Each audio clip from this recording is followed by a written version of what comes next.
live.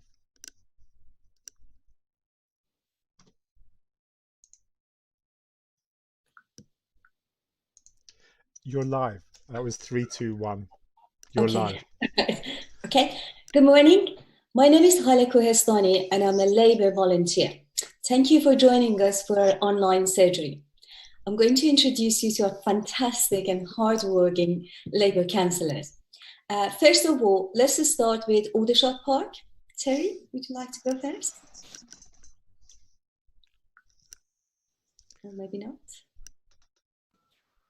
Anyone from Aldershot Park who want to go? Hello, Halleh. I'm Sophie Porter, Councillor for Aldershot Park. Perfect. Yes, So, I've got to unmute myself, haven't I? Everybody's complaining. I'm Councillor Mike Roberts from Aldershot Park.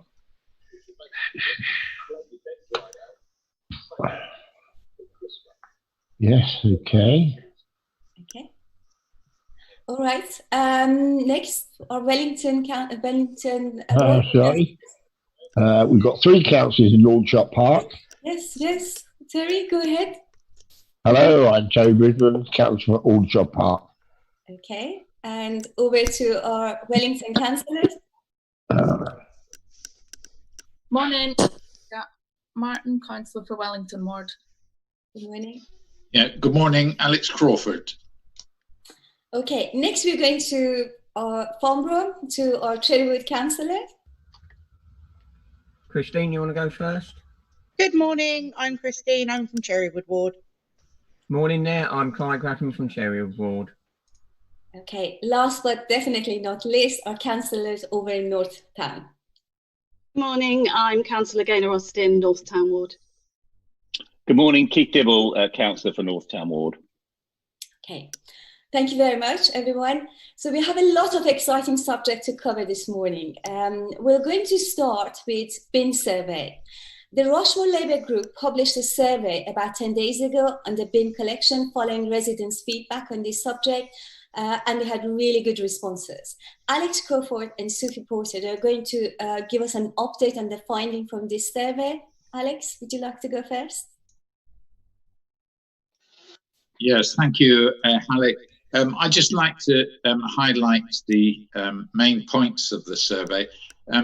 Because there was such a fantastic response and people wanted to respond to it quickly, we in fact got masses of responses on the first day and then gradually eased off. And so after 4 days, we closed the survey. And at that point, we'd had, believe it or not, 5,213 responses. And together with those responses, which were, to the questions we'd put, we got over 10,152 comments on the different questions. So, this showed how fantastically strong people felt about the issue. And what we found was that 76% of people were either dissatisfied or very dissatisfied with fortnightly rubbish collection. So that's the extent of dissatisfaction. And 91% of people wanted to see the weekly rubbish collections restored. Just over half of people said that during this fortnightly rubbish collection, their green bins weren't big enough for fortnightly waste collection. So that is a big problem. We then moved on to recycling, and 2/3 of people were actually satisfied with the current range of materials for recycling. But that meant that 1/3 of people weren't. And in fact, more than half of people wanted to see other materials recycled, such as foil, cartons, plastics packaging, and plastics bags. And then we moved on to the question of food waste. There is a proposal by the government that food waste should become essential by 2023. And just over half of the respondents would like to see a food waste collection introduced weekly now. And then the final aspect was to do with garden waste. At the moment, about half of people, they pay to have their garden waste collected either in a brown bin or in green sacks. But what 83% of people would actually like to see garden waste collection introduced free of charge in the same way as recycling and the ordinary rubbish collection is. So that's another proposal that could come forward. So that's the highlights of the bin survey. I know my colleague, Councillor Sophie Porter, has been doing a tremendous amount of work on all of the comments and on the results in general, and she's going to be producing more reports about it, but she may have some additional comments to make now. Thank you very much. Thank you. Hello, Halleh. Sophie Porter. Yes, I mean, there's 2,389 comments on question 1 alone. So the report's been written, but obviously I want to give justice to everybody's comments. And you know, as Alex was saying, people are dissatisfied and they are not happy with this fortnightly collection.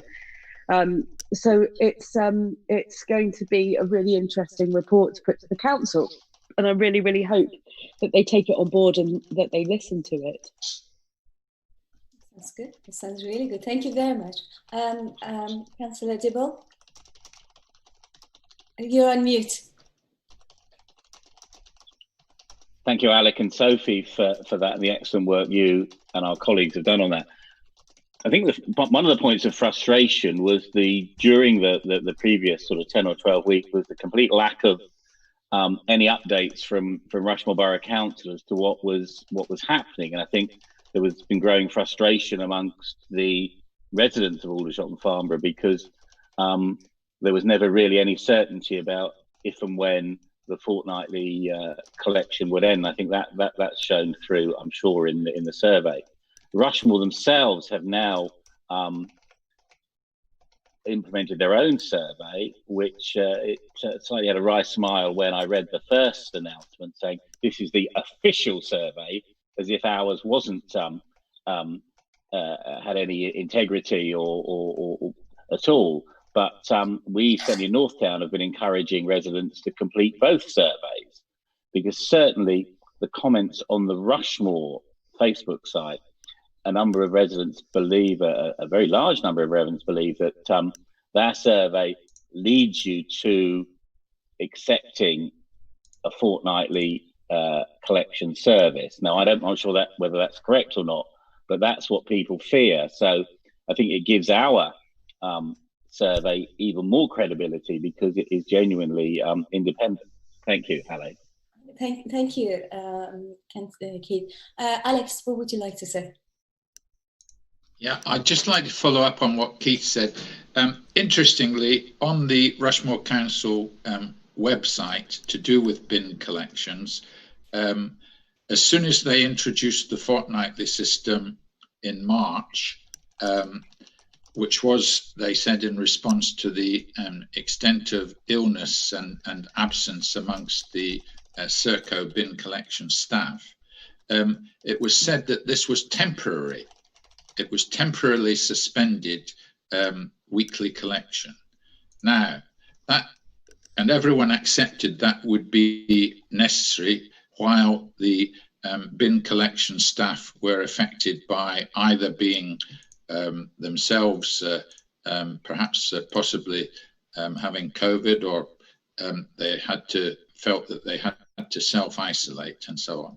But, you know, we're now 4 months on, and still they're using the same excuse. Oh, there might be a spike in the winter. We have to safeguard against that. Well, you know, other local authorities don't feel the need to take this precautionary measure. So, for example, Basingstoke, which is just around the corner from Rushmoor, has announced that they'll be starting their weekly collection service again in the middle of August. And the other interesting thing is that on the council's own survey, they themselves have forgotten that this was a temporary suspension of the weekly service, and they're now avoiding any reference to the service having been temporary, and now they want to re-evaluate things. So this is obviously people have picked up on this, and so we have all these comments on the Rushmoor Borough Council's own Facebook page saying, you know, this survey that you're putting up is all geared up to change over, get the changeover to fortnightly collection, and that's it's obvious to those people that seems to be what's happening. And it begs the question, why do you need another survey? If you got the survey which has been responded so well, why don't you use that? Because end of the day is gathering information from people who are resident in this place. I think, yes, Alex, go ahead. And I know Sophie wants to say, Oh, sorry. So one of the differences I feel between the two surveys, I've looked at them both, in fact, I've responded to them both, is that the Rushmoor survey doesn't allow the same opportunities for comments that our survey did. So we have gathered, you know, over 10,000 comments on the different questions. Rushmoor survey doesn't allow that. Yes, that is absolutely true. Sophie, did you want to make a comment? Yes, I just wanted to say, I'm going through the comments though. People are, you know, genuinely happy with their bin men and the people who are picking up their wheelie bins and taking away their rubbish. They're generally happy with that service when people come along, and so there's a lot of comments thanking the bin men for what they're doing. So that's just really nice and really positive to read. Excellent. Thank you, Sophie. Any other comments on this? Terry, did you wanted to say something? Or is it just your hands, putting your hand up? No? Okay, all right. In our case, we'll move on to the next. Actually, before we move on, Alex, we are encouraging everybody to fill in the Rushmoor survey as well. It is definitely, we want them to fill it in so the Rushmoor will hear. But my question is Rushmoor going to use the data, the fantastic data that you have collected and the report that Sophie is going to use, going to write or putting together? I'm not sure about what is going to happen about submission of our Sophie's reports to the council. I mean, Sophie's preparing a couple of reports. She might want to say what her plans are to draw this to the attention of the council during through their different committees, so that it gets appropriate attention. I'm not sure quite what her plans are with respect to that. Okay, all right. Thank you very much. I think Terry wanted to say something. Terry, is your opportunity. Please unmute and yes, what's your comment, Terry? Yeah, going back to the survey. I mean, it's pretty clear, looking at the council's one, that it's been deliberately expressed in those terms. And what they're trying to do is to make the status quo now appear to be the status quo.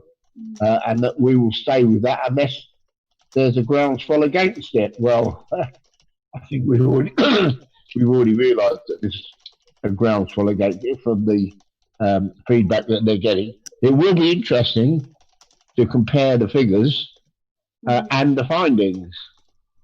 I'm rather hoping that Howard comes out on top as far as numbers are concerned, but that's not the point. The point is the high number of people who want to go back to weekly and the high number who are dissatisfied with the current arrangement. But as I said, I've got a feeling that, or I've said before, I've got a feeling that the council is using this as an excuse to go to fortnightly collection as a money saving exercise, which is why I can't remember, but I don't think the question of garden waste appeared on the council survey, because of course that's not a free service.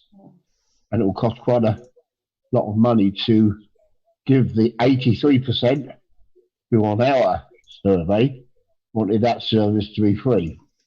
I must admit I'm one of them, because I pay £42 a year, as they do, for just a basic bin, and £2 a sack.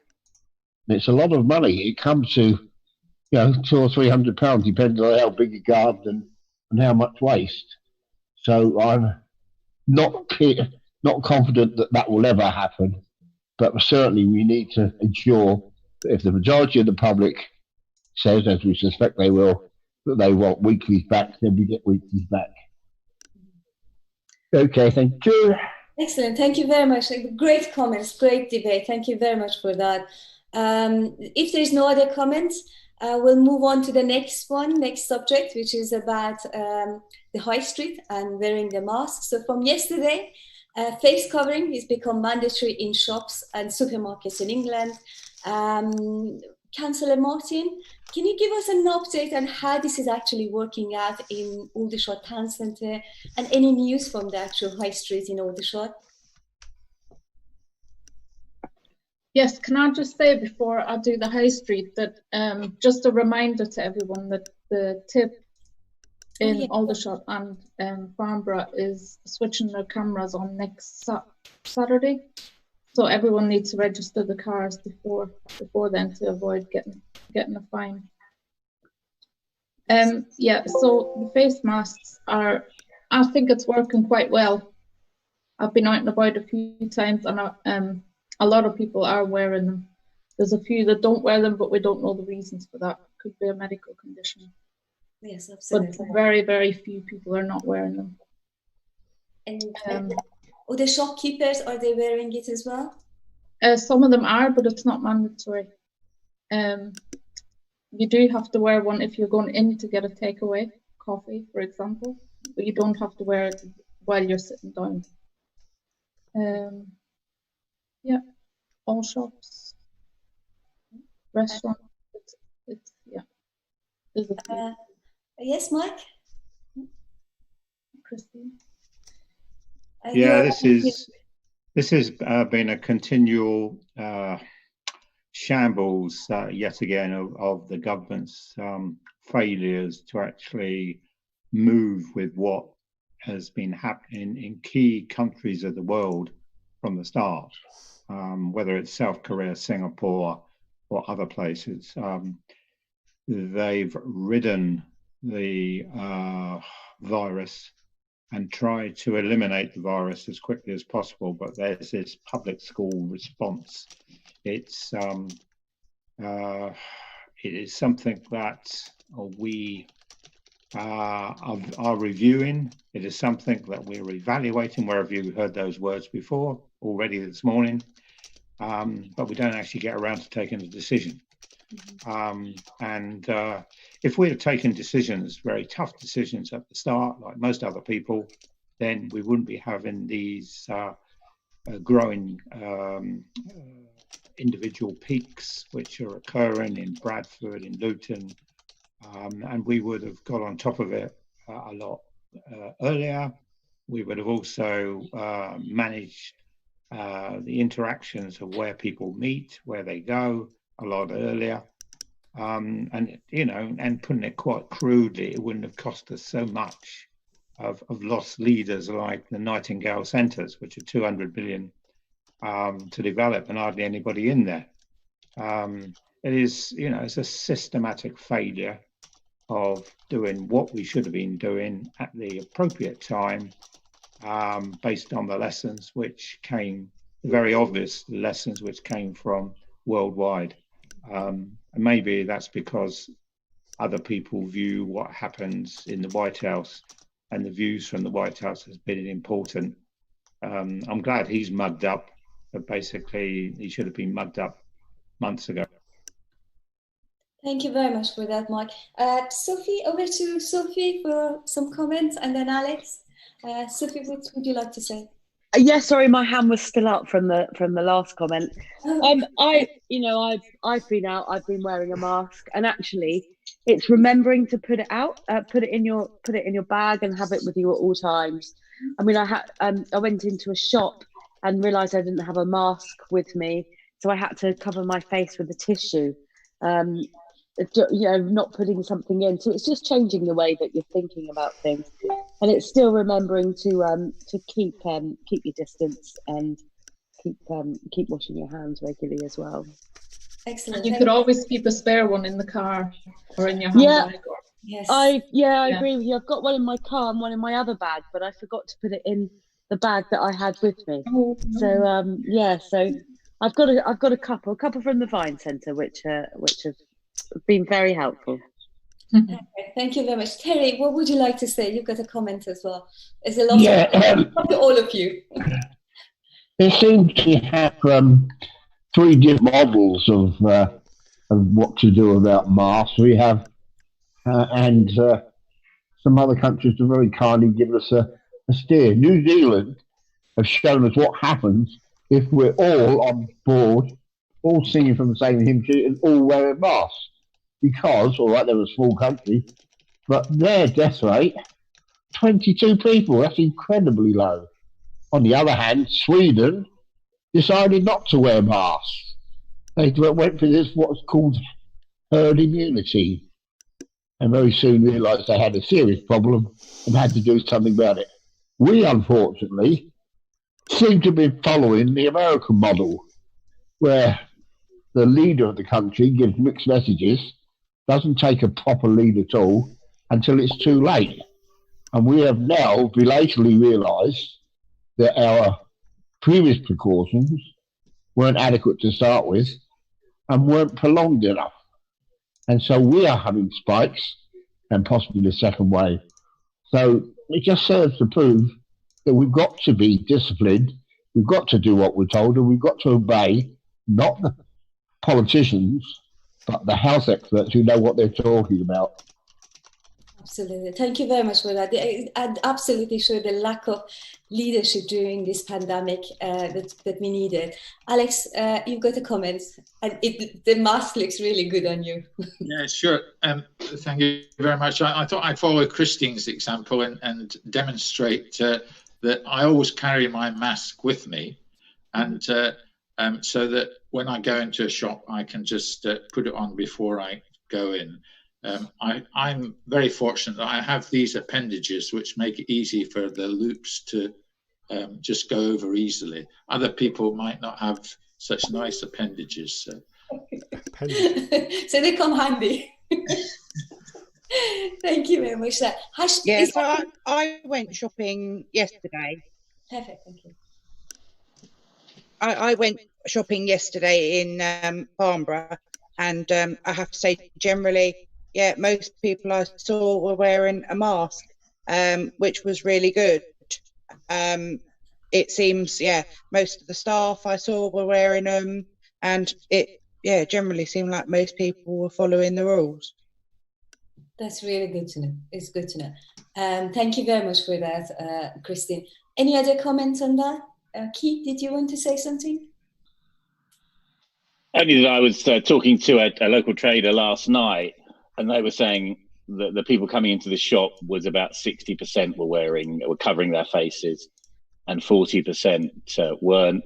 As she is a lone trader, she felt it wasn't appropriate to her to challenge the non-face covering customers, because many of them were long-standing customers, and she felt the government had put the whole of the pressure on traders to police a rule that has come in, as other colleagues have said, far too late and far too wishy-washy, really.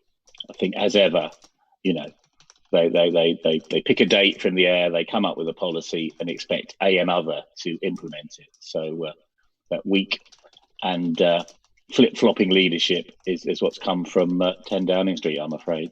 Yes, I'm afraid that's absolutely true. Thank you very much for that, Keith. Any other comments before we move on? Really, really good discussion on this. We would like to hear more about that for the next week. For the next topic, I'm going to hand over to Councillor Dibble for an update from Planning Committee. over to you, Keith. Thank you, Halleh. Yeah, it was a very short meeting, actually, only lasted about 40 minutes, because really there was one item on the agenda, which was a two-storey extension of the Farnborough College of Technology. It was to extend the area where they do the a lot of it's bringing a piece of their real estate up to current standards and having a two-storey extension. We asked the question, would it increase the number of students, the number of staff, and therefore increase traffic? We were told that there would be no increase in student or staff headcount, and therefore no increase in traffic. And I think whilst we have our doubts about some of those, it went through with 100% support. So just the one item this week on this month on development management. Okay, thank you. Did they say what is going to be used? Is it new library? Is it technical area? Oh, I think. Well, I'll pass over to our planning expert, Councillor Grattan, who will be able to update you on that. Over to you. Thank you. Thank you. Not so much an expert as anything else, Keith. Yes, the planning was to continue and make a foyer through to the rest of the building, but the upper floors were going to be for scientific research for the aerospace industry. There were separate rooms, about 4 rooms that were designated for research with the aerospace, and that was one of the main functions of the extension. But as Keith said, it's an old 70s front building, and they were bringing it up to modern standards. Excellent. Thank you very much for that, Clive and Keith. Any other question on that one? No? Okay, all right then. Councillor Austin attended the Overview and Scrutiny Committee on Thursday. Councillor Austin, can you tell us a little bit about it? What is this committee and what's on the agenda? Or what was on the agenda? Thanks, Halleh. So yes, I attended on Thursday evening along with Councillors Bridgeman and Guinness. And there were 2 main items on the agenda, which are the annual workforce report and an update on the Healthy Wakes project. The annual workforce report basically provides a snapshot of the council's workforce at a particular time. So this is the 2019/2020 report, and actually it's quite interesting, particularly for those who maybe don't know a lot about the council's workforce, apart from occasionally calling up and speaking to somebody, for example, if their bins aren't collected. So yes, just looking at some of the details. So it looked at the gender makeup of the workforce, the ethnicity profile, age profile, and then things like turnover and sickness and so on. Interesting to see that the current workforce for 1920, the headcount was 282, so 282 employees, not all full-time, so a full-time equivalent of around about 246. And the gender breakdown was slightly surprising to me, really, that only 37% are male and 63% of the workforce is female. Unfortunately, when it comes to the higher grades, the representation of women decreases really significantly in the council's workforce, and that's something I think we need to be looking at, and I think the council are looking at the reasons why that might be. Also, quite a high gender pay gap. The average gender pay gap for the council is 12%, so women being paid on average 12% less than men. Whereas the local government authority say that the average for local government is about 6.1%. So we have double the average council gender pay gap, which is certainly something that we need to look at further. I know there is a leadership development programme which is in its 2nd round, and has good representation of women on that, but I think there are other things about working methods that can be can be looked at that may be more suitable for women progressing into the management and upper management levels. Yes, so quite a lot of the workforce is part-time. So 32% are on part-time contracts, and the majority of those, 86%, are women. The ethnicity profile is something that I questioned quite a lot, because of the data that's being used is not particularly helpful, and I think we need to find maybe other data. The data they were comparing was the 2011 census, and the profile of Rushmoor has really changed a lot since then, I think. And it's also relying on sort of self-reporting of ethnicity, and quite a lot when they've been asked at a certain stage in being taken on have not wished to state their ethnicity. So about over a fifth haven't, but still it seems, even going by those figures, are Black and minority ethnic representation in the council workforce is low.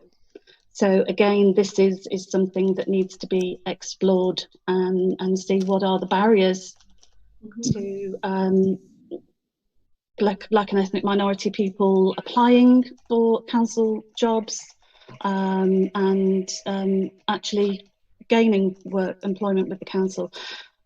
Going on to the age profile, again was quite surprising. So almost 60% of the council's workforce is over 45, with nearly a third being over 55. Yeah, so again, we need to be looking at why we aren't encouraging more young people to see the council as a prospective employer, and something, you know, where people can hope to progress and make it a little bit more attractive. I know we heard about the apprenticeship programme, which has been a factor in encouraging more young people recently, with 17% of new starters during 1920 joining through the apprenticeship programme, and 24. So in that period, we had 24 new starters, and 42% of them were under 45, and 25% were under 35. So I think there are things that we can work on to try and make our workforce more representative of the area and the public that we serve. Turnover is good. So on 1920, it was 11.2%, which is slightly lower than the average for other district councils.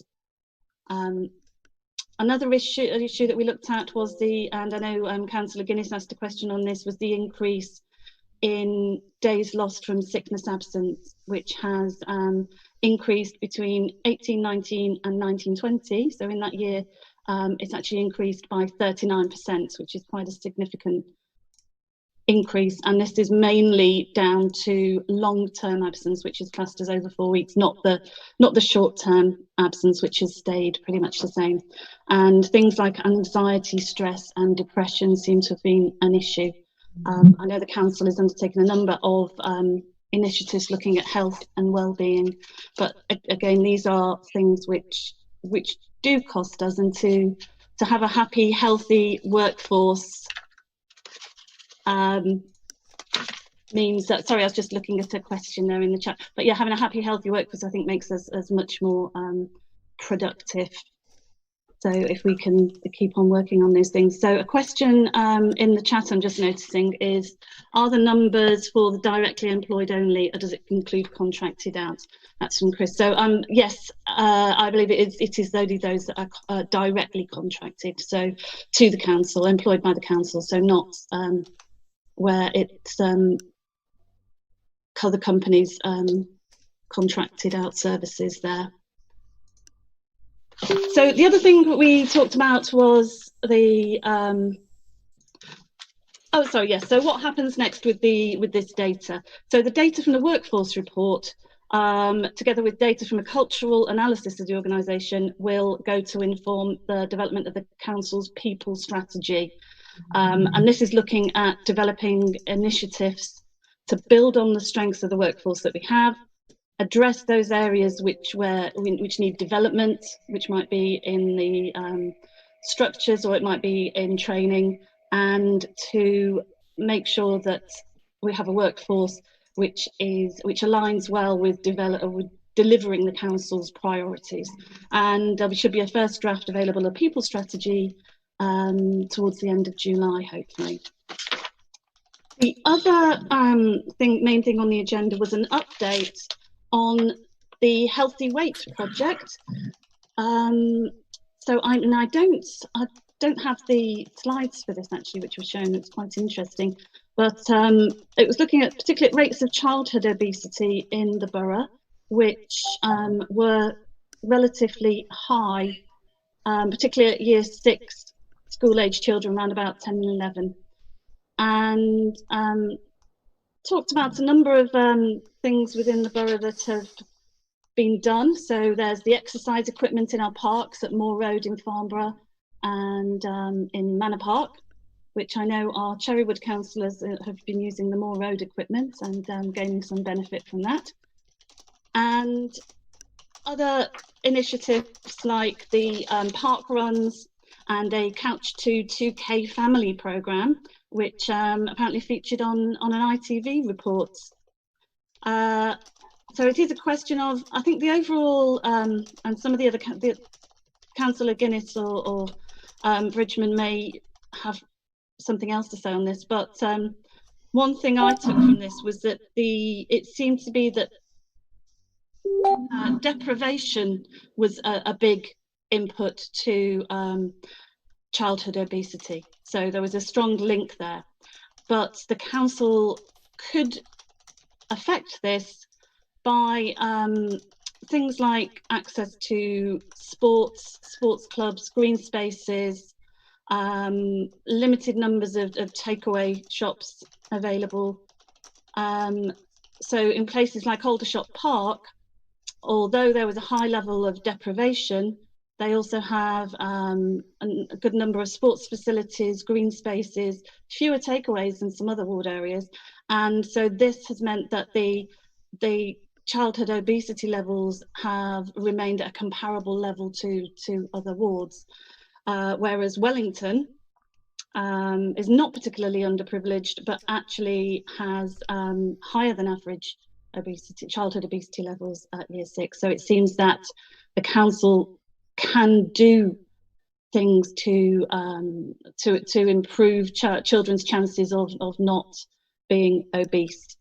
And I think they're looking forward now to setting up a whole system approach where it's including, it's like a steering group, which is including Public Health, Hampshire, the Clinical Commissioning Group, councils and other experts at looking at keeping our levels of childhood obesity down, because obviously if you're obese as a child, you're much more likely to go on to be an obese adult, and then we have all the costs to us as a society that comes along with that.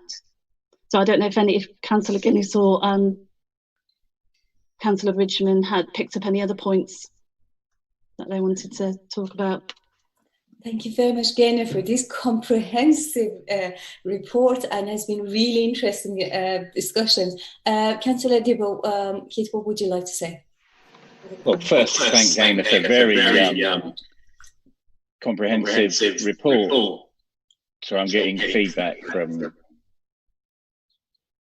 Okay, a very comprehensive report, which was two things really. One is a question our overview and scrutiny team I'm sure we'll be asking our contracts team is to get, can we get a workforce profile of our major outsourced companies such as Serco and the leisure company to see do they have equal opportunities and what are their policies on recruitment and a profile of their workforce, because we did ask some really good questions on the Rushmoor headcount, but I think the service that most people have contact with, which is the bin men, as we discussed earlier, or the bin people we discussed earlier, that's so that interface really is with non-Rushmoor staff. So it'd be good to get a breakdown of those major outsourced companies.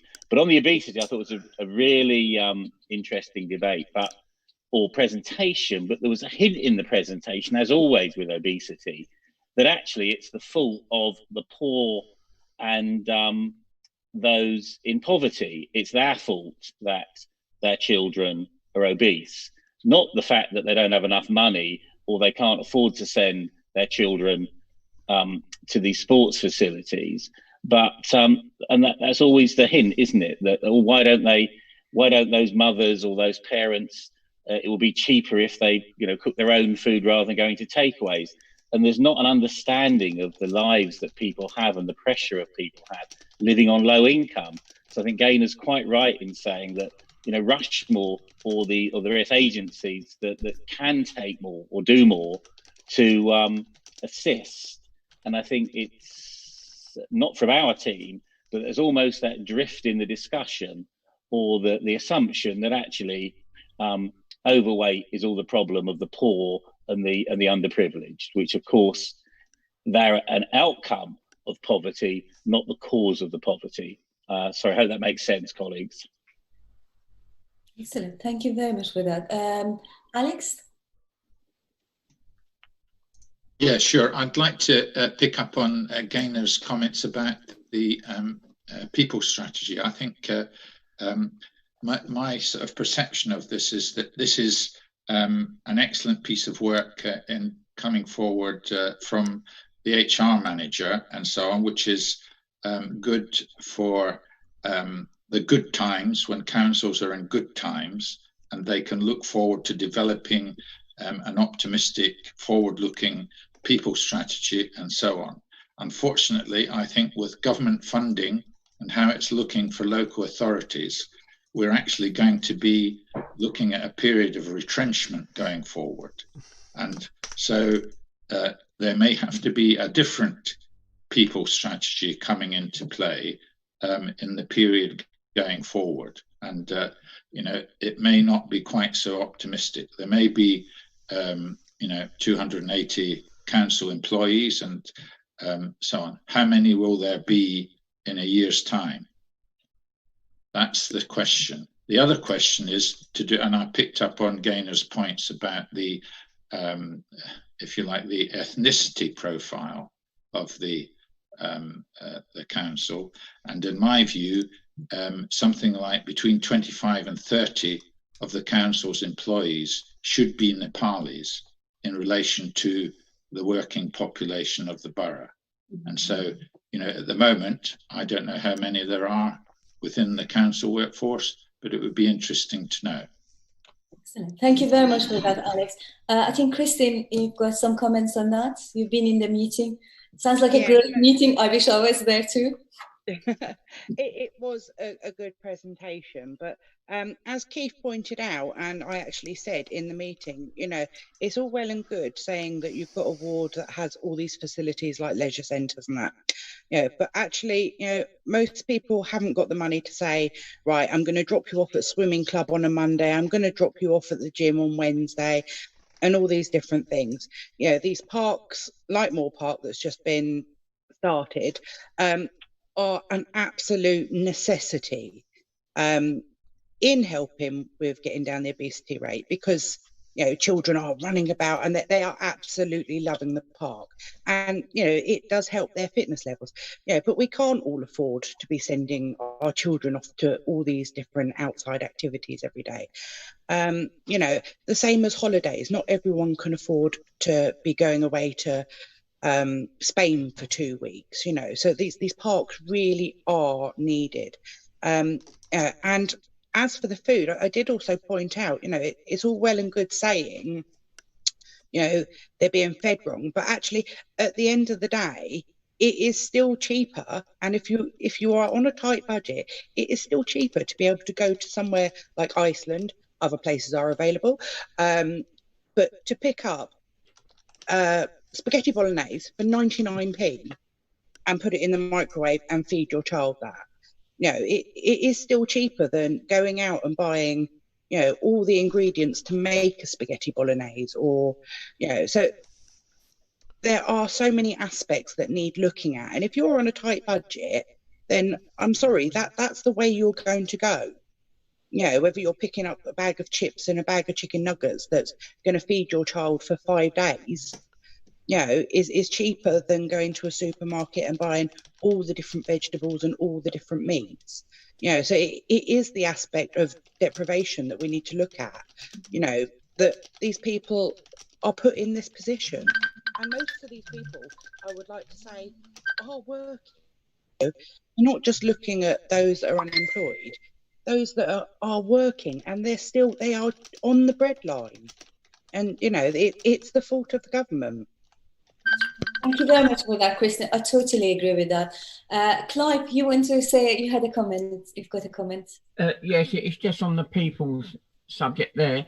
I know it's nice to bring young people in on apprenticeship, but have they looked at the actual age of older people and when they actually started work?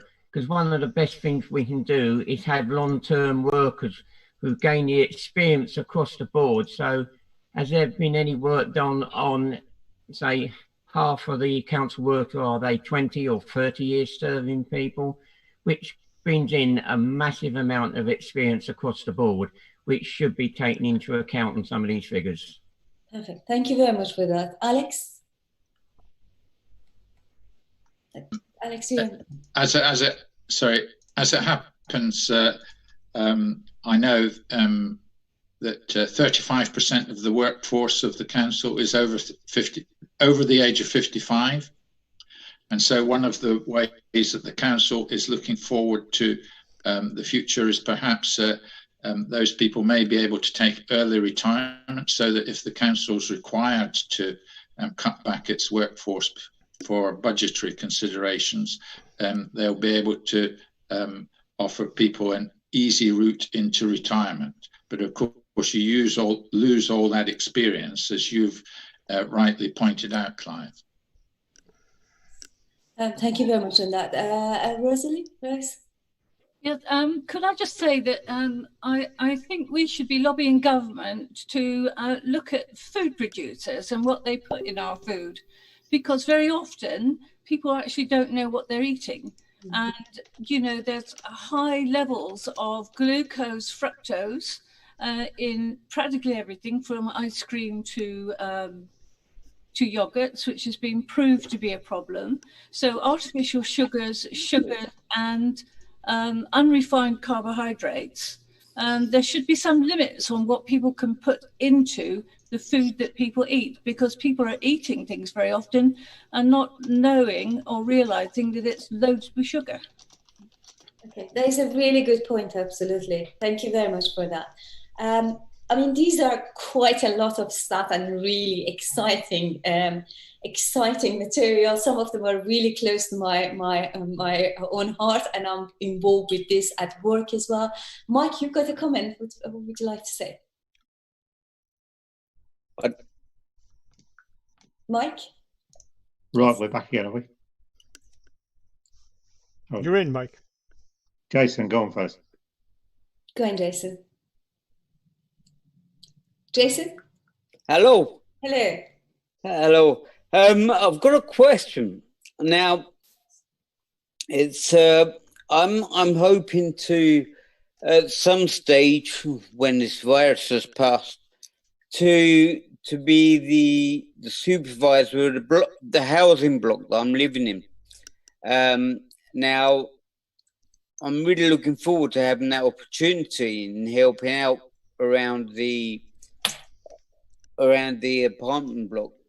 But there's something on my mind, and my landlady and I have been, or I've been sending email after email to my landlady to try to get to the bottom of why people are dumping rubbish, household rubbish, like beds, wardrobes, desks, etc. They're dumping all that in the fire exit of Walpole House. That's awful. Now, that has proven to be quite an obstacle, excuse the pun. The rubbish that is left out there can quite often fall into what we have as a well.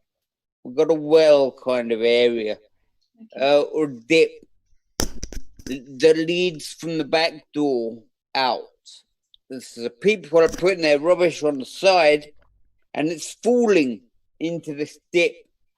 Now, I'm just, I wouldn't say I'm eager, but I'm waiting for someone to hurt themselves. It just seems like something that is going to happen. That's terrible. And I dread it. I dread that that's going to happen. I brought this to my landlady's attention.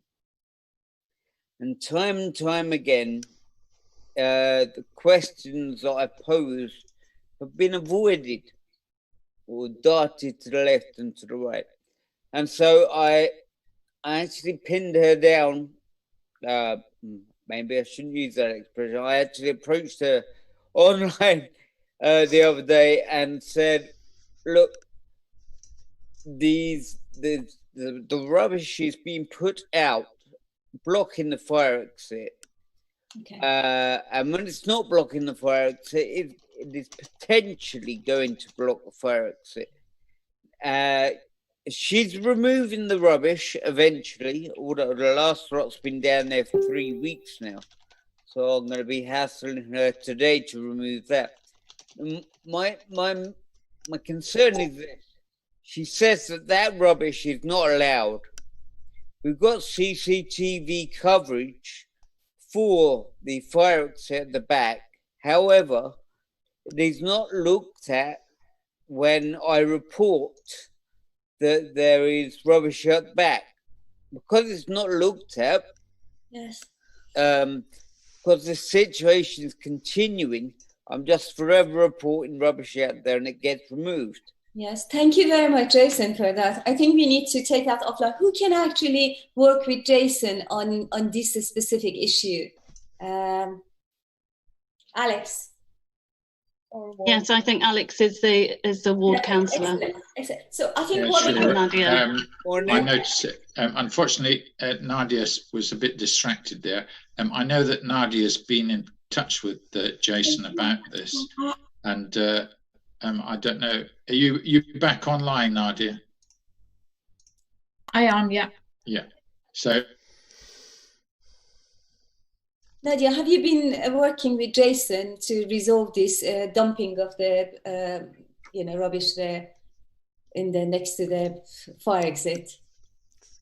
Yeah. So Jason's been copying me into the emails, and we've had some correspondence with the Housing Association. Yeah. Excellent. So I think we take that offline. Thank you very much, Jason, for raising that.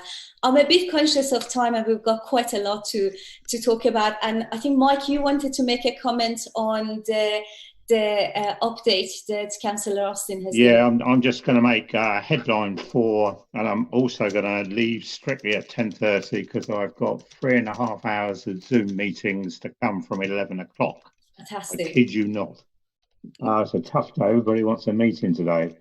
One, it was announced this morning that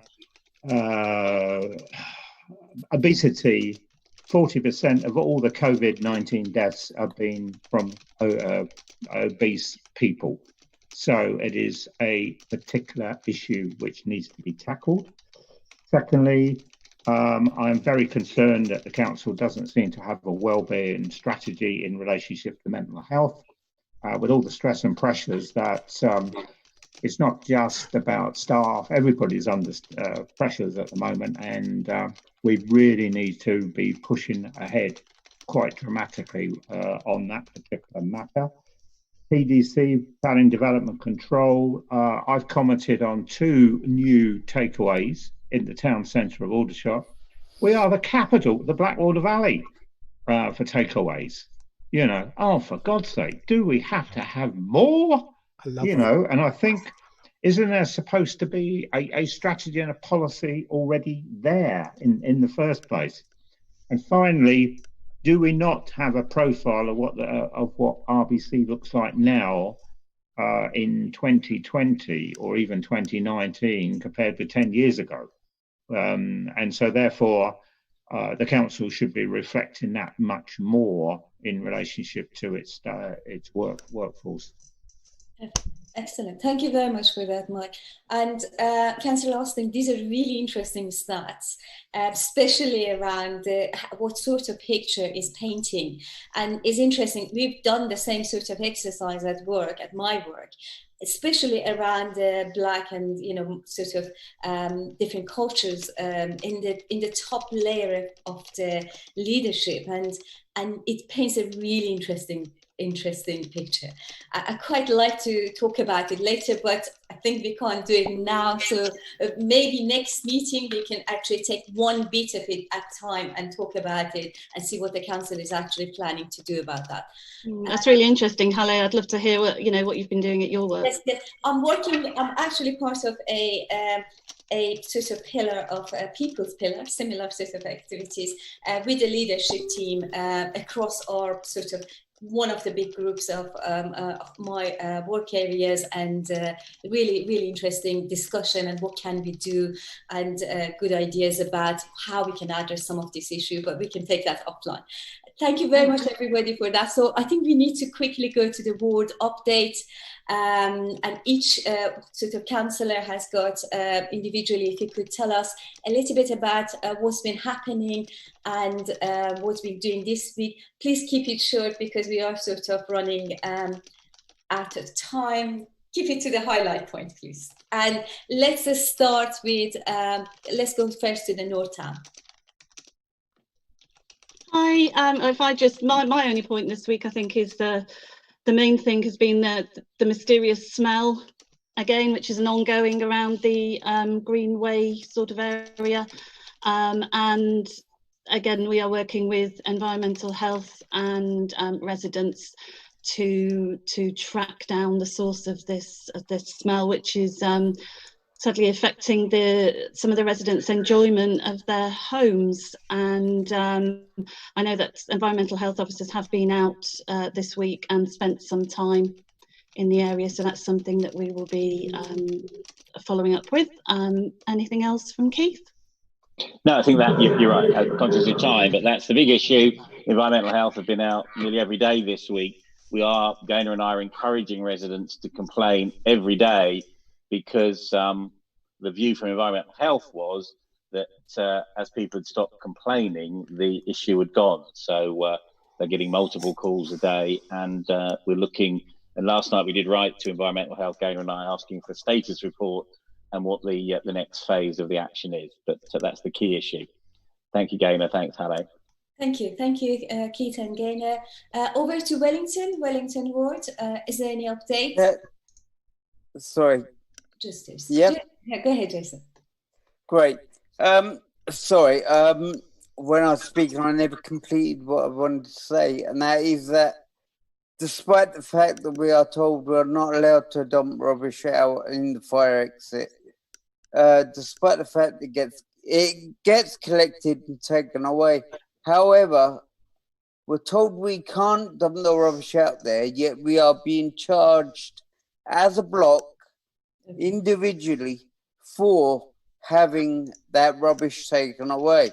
Now, if, for instance, someone was to dump lots of rubbish downstairs, which is presently downstairs, everybody in this block of flats is paying for the privilege of having that removed.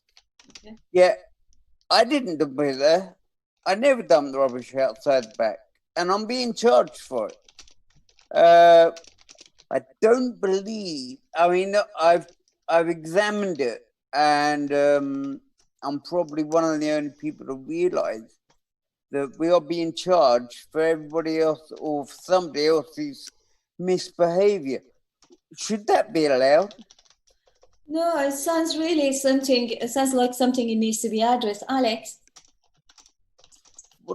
Yeah, sure. If I can just say.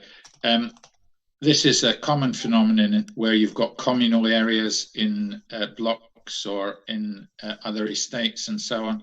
It depends what the contract with the tenants says. If there's a contract in between the tenants, a tenancy agreement where the housing provider is allowed to recharge these things, that's what they will do.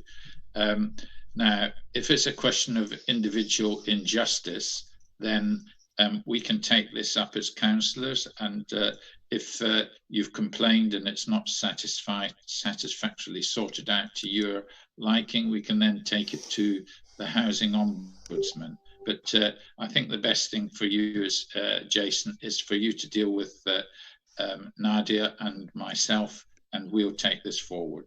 Okay, so can we have a separate meeting later on? Maybe Nadia, would you be able to organize it with Jason and Alex to sort of address these issues and concern and see whether we can help or not? Hopefully. Yeah, sure. Jason and I are meeting on Monday, but Alex will be.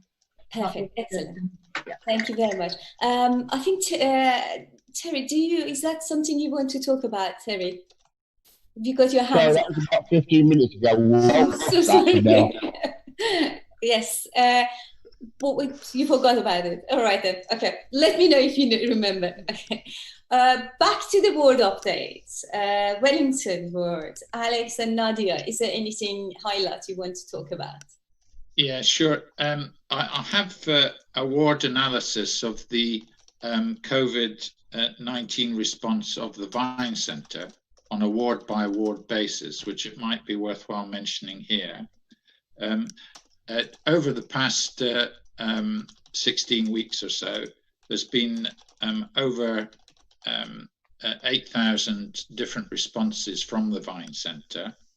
And having looked at the ward analysis, it's remarkable how this corresponds to the where the vulnerable and the isolated are in the borough. So, for example, the most responses have gone to Cherrywood ward. About 1 in 5 responses of the Vine Centre have gone to Cherrywood ward, either to individuals or through what's called the Skills Cafe, which Clive is chairman of the Prospect Estate Big Local that organises that. The next level down is 12% is in Aldershot Park ward, and that's the next highest response. And then it goes down next to North Town, 8% of the response there.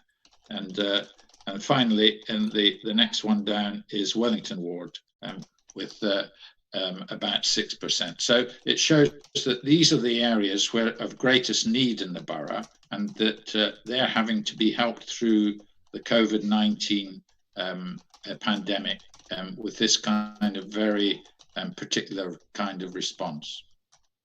Excellent. Thank you very much for that, Alex. That's really interesting. And Nadia, there's nothing on the Wellington ward you want to cover? No, I was just going to mention the temporary barriers in the town centre, and a lot of people don't seem to be happy with them. But they're not happy with it. Yeah, we're just gathering some feedback on that. That's all. Right, thank you very much for that. And now over to Cherrywood. Do you have any update for us? Clive, Christine? You want to go first, Christine? Generally, it's been reasonably quiet. Come through last night that after this call, I'll be going round to Water Lane to look at some damage that's been done in the park round there to the actual floor surface. But the photo that was put on our HIF Cherrywood page, I sent straight across to Andy Ford, who's our parks manager, last night, and I know he's already requested CCTV to see if we can find out actually who's done the damage. So I should be going over in a minute to see if I can pick up some of the damage and move it aside. But otherwise, actually, you know, the new park, Moore Park, has just been absolutely fantastic success. Still really busy over there. Everyone using the gym equipment. It's really nice going over there and seeing, you know, so many smiley, happy children running about, having a great time. the fly tipping's actually been reasonably quiet this week, which is a good thing. And so, yeah, there's been a few niggles, and Clive and I are off to go and see some people about some trees this afternoon. But other than that, it's been a reasonable week. Perfect. And Clive, anything to add to that? Just to follow on from that, honey. Yes, I mean, the fly tipping's been reasonable this week, apart from Christine's mattress that keeps reoccurring in the same place. It's not just the children that are happy and smiling at the park, it's the parents that are happy and smiling at the park, that there are actually some place for them to go and relax while their children are playing. And that's about it. We've had a very good week and the play areas are brilliant. Thanks a lot, honey. Excellent. And did we cover the Norta? Or actually, no, did we cover the Aldershot Park? Terry, anything on the Aldershot Park? Any update? Sorry. More update? It's been me. Yeah, no, nothing, nothing, no, nothing. Alex, who it is? Yeah, I'm not sure if Sophie can hear you, but I know that she and Mike have been out and about in Aldershot Park doing a lot of footwork on the ground, looking, for example, along at the traffic conditions along Ash Road, looking at what's going on in the play area and that kind of thing, sorting out overhanging bushes and so on. So they're very active in Aldershot Park in picking up on all of this casework. So Sophie regularly posts on the Aldershot Park Facebook page, which brings people up to date, and she gets a good response from residents through. Excellent, excellent. Thank you very much. I think Sophie is probably. Yes. I am here, Halleh. Oh, there you are. Okay, Sophie, would you like to give us an update from board? Yes, I thought Mike would have come in, but then I realised it was 10:39. Terry and I met yesterday with Vivid, and we did open it up to residents, but many residents, well, a couple of residents had got in contact by email before. Now, there's a bit of an issue at the moment with Vivid because they've got a 6-month wait for non-urgent maintenance works. So we're just working with them and trying to increase the urgency of residents who have been waiting for quite a while for some updates.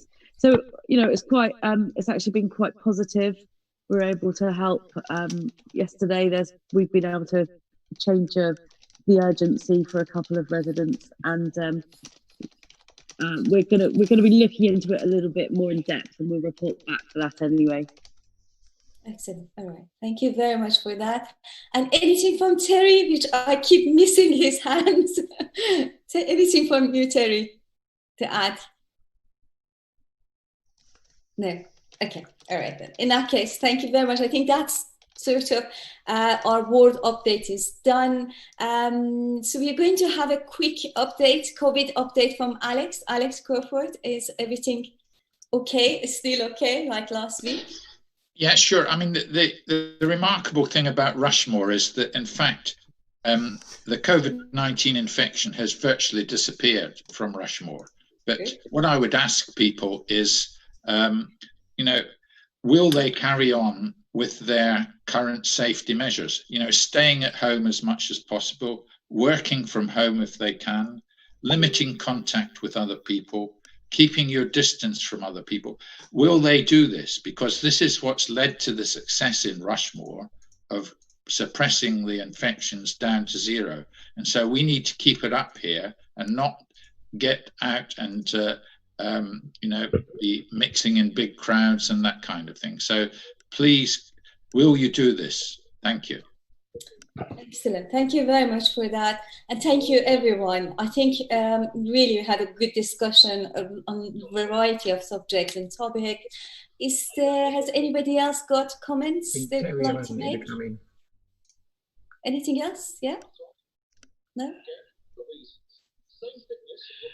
No, nothing else I think in Nadia, so that's it then. That brings our surgery to a close.